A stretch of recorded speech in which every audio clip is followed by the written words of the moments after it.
There are few supposed contradictions of Reformed theology in the Bible, but by far the worst, I think, is the Epistle 1 John 2:2. Arminians send this verse all the time, acting like it single-handedly destroys anyone who's a Calvinist. So let's read this verse, shall we? Sounds like a blatant contradiction, right? It says Jesus died for the whole world, not only his elect, right? No. I'm going to get into the reasoning behind this verse as to why it's not a contradiction to Reformed theology. But first, I really need to explain why Arminians using this verse to argue against Calvinism is not only contradicting their beliefs, but a contradiction to God himself. When an Arminian sends this in refutation to Calvinism, they are likely trying to claim that this means Jesus died for everyone in the whole world, not only his elect.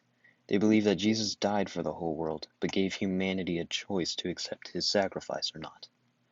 But we know that some, a majority even, of people on this planet aren't saved. So if Jesus died for every single person on the face of the planet, that means his sacrifice wasn't powerful enough or effective enough to save everybody he died for, being everyone in the world. So thus, God cannot be omnipotent, as he failed in saving everyone he died for, being everyone in the world. So using this verse in defense of Arminianism contradicts the existence of an omnipotent God, and I assume that most Arminians believe that God is omnipotent. The only way someone can interpret this verse as Jesus dying for every individual on earth and maintaining the fact that God is omnipotent would be to believe in universalism, which is heresy. Alright, now that we know why this is a horrible argument against Reformed theology, let's explain what it's actually saying.